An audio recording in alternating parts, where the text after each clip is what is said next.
Divine understanding, where wisdom meets peace. Why did God turn King Nebuchadnezzar into an animal?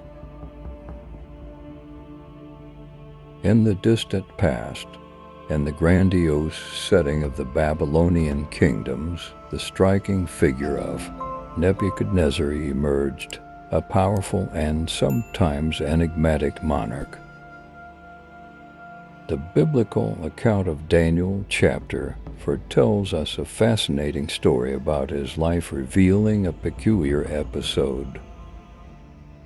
Many people have doubts about the story of Nebuchadnezzar and whether he really turned into an animal. Some even wonder if he was aware of what was happening during this intriguing period. These uncertainties arise in part from frequent statements and preaching that highlight that Nebuchadnezzar became something like an animal, and he remained like that until he considered the glory of God. Did Nebuchadnezzar really turn into an animal? Was he aware of what was going on around him? During this period, the story begins in the imposing hanging gardens of Babylon, a symbol of grandeur and opulence. Nebuchadnezzar, enveloped by his success and power as an intriguing dream. King Nebuchadnezzar had a peculiar dream about a giant tree that left him deeply disturbed. To decipher the meaning of this dream, he summoned all the wise men of Babylon. Even after his efforts, he was unsuccessful. Until the arrival of Daniel, a man known for his connection with God. It was through this prophet that the king obtained the long-awaited interpretation. Daniel explained that the tree represented Nebuchadnezzar himself. Due to his pride and lack of compassion, he prophesied that the king would be removed from society and placed among the animals, sharing his existence with them. For 7 periods equivalent to 7 years or extended periods. In verse 27, Daniel advised the king to abandon his mistakes and bad attitudes. A year later, Nebuchadnezzar, full of pride, he surveyed the grandeur of Babylon. He boasted that he had built it with his own power for his own glory. Daniel's prophecy was precisely fulfilled. If the king had humbled himself before God on that occasion, the experience could have been alleviated. Verse 16 indicates what happened to Nebuchadnezzar, describing that his heart would be transformed from human to animal. The narrative suggests the loss of human rationality leading to acting like a complete animal. It is important to note that Nebuchadnezzar did not undergo a physical transformation that made him similar to an animal. It wasn't something like the drastic changes we see in films depicting werewolves. In fact, what happened was uncontrolled hair growth on the body and nails. In verse 33 directly clarify that this transformation happened gradually over time.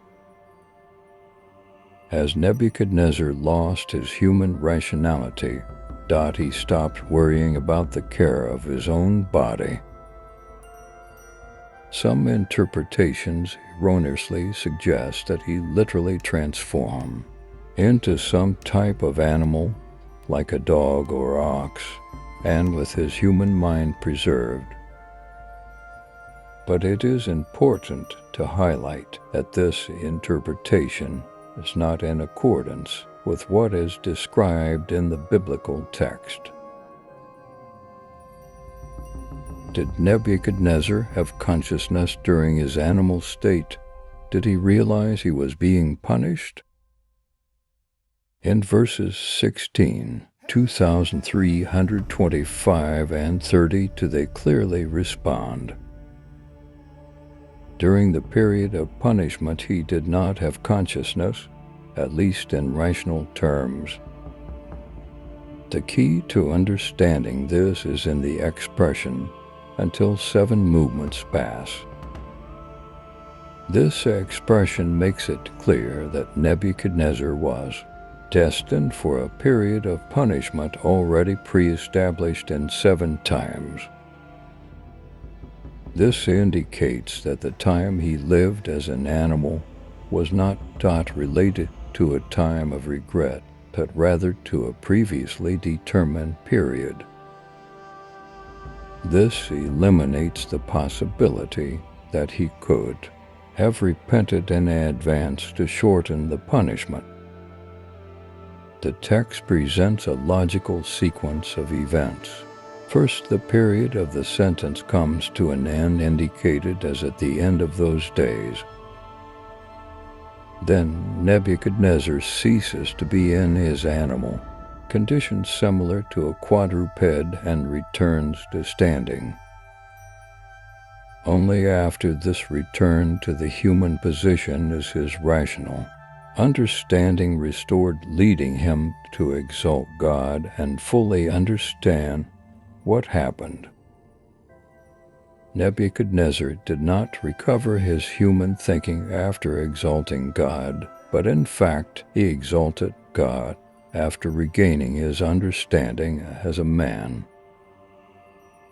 Verse 36 also highlights an interesting point. It reveals that all along people knew where Nebuchadnezzar was when he was healed.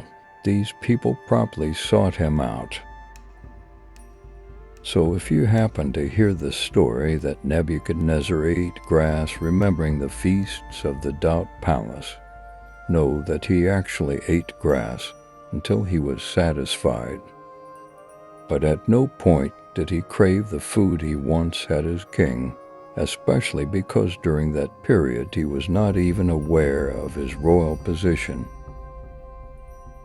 This experience shows us how dependent we are on God's compassion. We should never consider ourselves capable on our own. Everything we can accomplish is the result of divine grace. As we explore the story of Nebuchadnezzar's madness in Daniel verse 4, we learn important lessons about humility and the importance that only God is truly great and worthy of all glory. We often reproduce behavior patterns similar to Nebuchadnezzar's in our daily lives. Observing the world around us, we often act as if all of reality revolves around our own needs and desires.